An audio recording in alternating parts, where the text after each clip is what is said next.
Bible முழுவதையும் கேட்கவும், தினசரி வசனங்கள் கேட்டு கர்த்தரின் ஆசீர்வாதம் பெறவும் நமது சேனலை சப்ஸ்கிரைப் செய்யவும். தேவனாகிய கர்த்தர் உண்டாக்கின சகல காட்டு ஜீவன்களை பார்க்கிலும் சர்ப்பமானது தந்திரமுள்ளதாயிருந்தது. அது ஸ்திரீயை நோக்கி, நீங்கள் தோட்டத்திலுள்ள சகல விருட்சங்களின் கனியையும் புசிக்க வேண்டாம் என்று தேவன் சொன்னது உண்டோ என்றது. ஸ்திரீ சர்ப்பத்தை பார்த்து, நாங்கள் தோட்டத்தில் உள்ள விருட்சங்களின் கனிகளை புசிக்கலாம். ஆனாலும் தோட்டத்தின் நடுவில் இருக்கிற விருட்சத்தின் கனியை குறித்து தேவன், நீங்கள் சாகாதபடிக்கு அதை புசிக்கவும் அதை தொடவும் வேண்டாம் என்று சொன்னார் என்றாள். அப்பொழுது சர்ப்பம் ஸ்திரீயை நோக்கி, நீங்கள் சாகவே சாவதில்லை. நீங்கள் இதை புசிக்கும் நாளிலே உங்கள் கண்கள் திறக்கப்படும் என்றும் நீங்கள் நன்மை தீமை அறிந்து தேவர்களைப் போல் இருப்பீர்கள் என்றும் தேவன் அறிவார் என்றது. அப்பொழுது ஸ்திரீயானவள் அந்த விருட்சம் புசிப்புக்கு நல்லதும் பார்வைக்கு இன்பமும் புத்தியை தெளிவிக்கிறதற்கு இச்சிக்கப்படத்தக்க விருட்சமுமாயிருக்கிறது என்று கண்டு அதன் கனியை பறித்து புசித்து தன் புருஷனுக்கும் கொடுத்தாள். அவனும் புசித்தான்.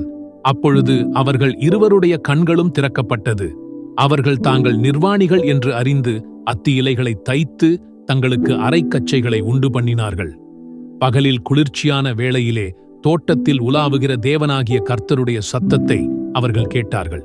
அப்பொழுது ஆதாமும் அவன் மனைவியும் தேவனாகிய கர்த்தருடைய சந்நிதிக்கு விலகி தோட்டத்தின் விருட்சங்களுக்குள்ளே ஒளித்துக் கொண்டார்கள்.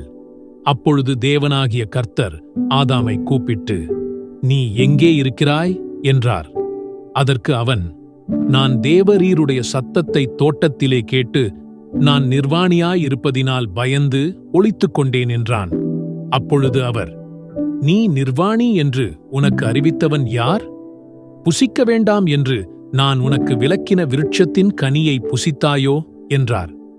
அதற்கு ஆதாம், என்னுடனே இருக்கும்படி தேவரீர் தந்த ஸ்திரீயானவள் அவ்விருட்சத்தின் கனியை எனக்கு கொடுத்தாள், நான் புசித்தேன் என்றான்.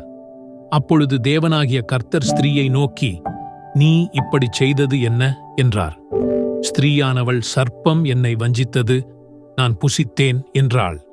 அப்பொழுது தேவனாகிய கர்த்தர் சர்ப்பத்தை பார்த்து, நீ இதைச் செய்தபடியால் சகல நாட்டு மிருகங்களிலும் சகல காட்டு மிருகங்களிலும் சபிக்கப்பட்டிருப்பாய்.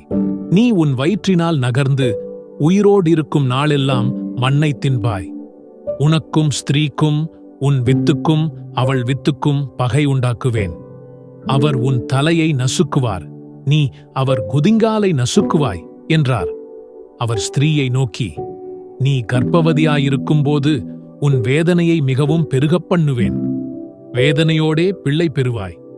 உன் ஆசை உன் புருஷனைப் பற்றியிருக்கும், அவன் உன்னை ஆண்டு கொள்ளுவான் என்றார்.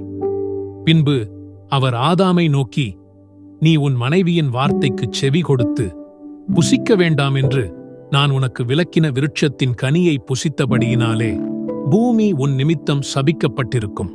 நீ உயிரோடு இருக்கும் நாளெல்லாம் வருத்தத்தோடே அதன் பலனை புசிப்பாய். அது உனக்கு முள்ளும் குறுக்கும் முளைப்பிக்கும். வெளியின் பயிர் வகைகளை புசிப்பாய்.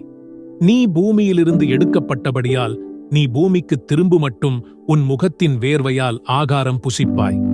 நீ மண்ணாயிருக்கிறாய், மண்ணுக்குத் திரும்புவாய் என்றார். ஆதாம் தன் மனைவிக்கு ஏவாள் என்று பெயரிட்டான். ஏனெனில் அவள் ஜீவனுள்ளோருக்கெல்லாம் தாயானவள். தேவனாகிய கர்த்தர் ஆதாமுக்கும் அவன் மனைவிக்கும் தோல் உடைகளை உண்டாக்கி அவர்களுக்கு உடுத்தினார். பின்பு தேவனாகிய கர்த்தர், இதோ மனுஷன் நன்மை தீமை அறியத்தக்கவனாய் நம்மில் ஒருவரைப் போல் ஆனான்.